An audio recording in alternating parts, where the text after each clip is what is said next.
கதைப்போமா சேனலுக்கு உங்கள் அன்புடன் வரவேற்கிறேன். இன்றைக்கி நம்ம பார்க்க போகிற கதையோட பேர் தேவதை வாழும் வீடு. இந்த கதையை எழுதியிருக்கிறவர் உமா பாலகுமார். வாங்க கதைக்குள்ளே போகலாம்.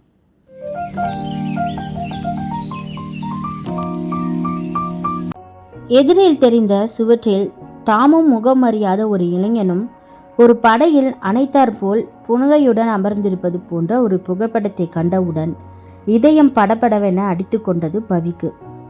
வேகமாக அருகில் சென்று பார்த்தபோது தன் விழிகளையே நம்ப முடியாமல் எதிரில் தெரிந்த உருவம், கண்ணாடியில் தெரியும் தன் நிழல் பிம்பமாய். யார் இவள்? தன்னை போலவே அதுவும் அச்சு அசலாக ஜெராக்ஸ் எடுத்தால் போல் இருக்கிறாளே. மௌனமாக புன்னகைத்தாள். மனதிற்குள் கோடி ஆச்சரியங்கள் மின்னல்கள் உருவாகி விடை தெரியாத புதிர்களாய் நெஞ்சமெல்லாம் பரவின.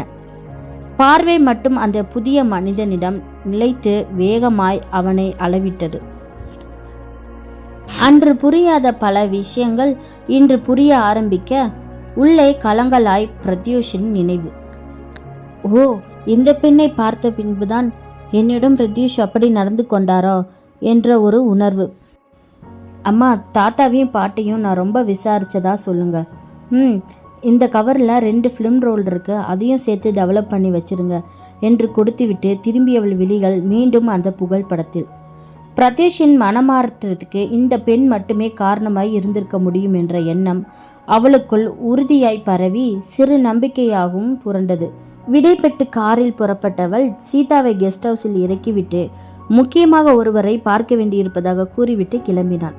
ஃபோட்டோ கவரில் எழுதியிருந்த முகவரியை டிரைவரிடம் கூறி வழி விசாரித்து அங்கு சென்றபோது இதயம் வேகமாக துடிக்க நூலறிந்த பட்டமாய் திக்கு திசை தெரியாத திணறி போனாள் பவி. அழைப்பு மணியை அளித்ததும் கதவை திறந்த வயதான ஒரு பெண்மணி அவளை கண்டதும் வேகமாக முன் வந்தாள்.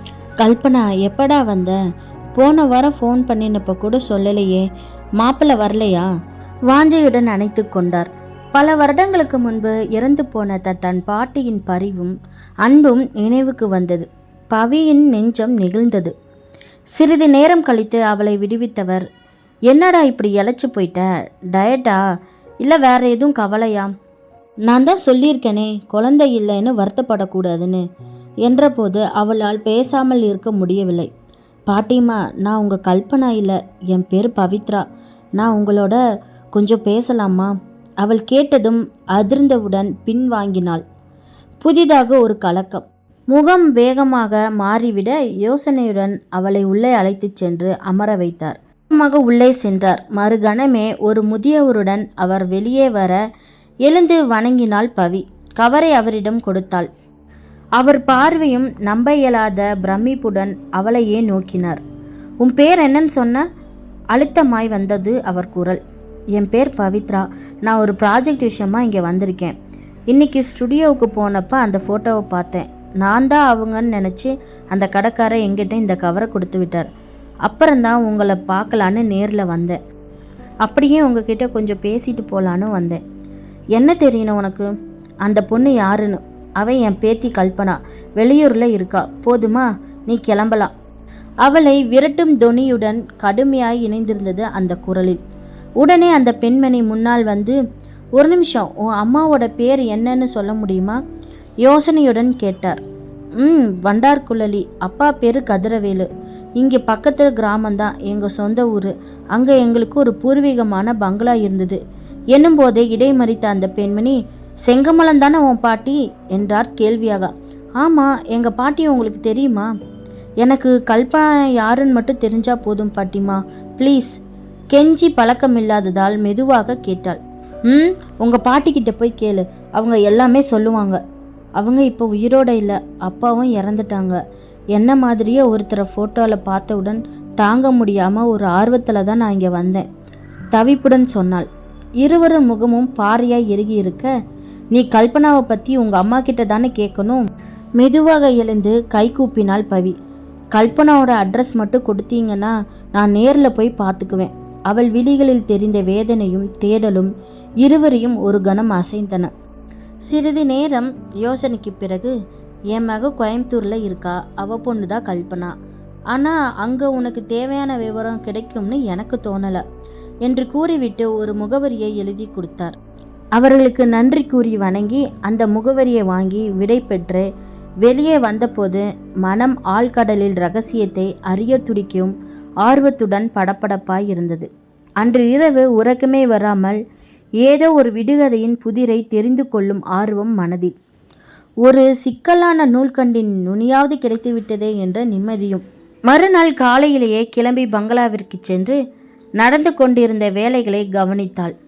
பிறகு சீதாவிடம் எல்லாவற்றையும் பார்த்து கொள்ளும்படி பணிந்துவிட்டு கிளம்பிய போது முன்வாசலில் பிரணேஷ் கார் வந்து நின்றது. கம்பீர நடையுடன் வேகமாக அவள் அருகே வந்தவன், மேடம் எங்கோ ஹேண்ட்பேக்கோட கிளம்பியாச்சு போல இருக்கே என்றாள். கோயம்புத்தூருக்கு ஒரு அவசர வேலையாக போகிறேன், நாளைக்கு வந்துடுவேன் மெல்லிய குரலில் நிறுத்தினாள். உடனே அவன் முகம் சீற்றமாய், இப்போ என்ன திடீர்னு? ஓ, பழைய காதலனோட நினைப்பு வந்துடுச்சா? உன்னை போய் ஒரு காலத்தில் ச்சே, இனிமே நீ என் கண்ணிலேயே படாமல் போனா கூட நிம்மதிதான். யாருக்கும் கேட்காத அடிக்குரலில் சீறினாலும் முகம் இயல்பாய், குரல் மட்டுமே வெறுப்பை உமிழ்ந்தவனாய். பதிலேறும் கூறாமல் சென்று காரில் அமர்ந்தவளுக்கு நெஞ்சம் இரும்பு குண்டாய் கனந்தது.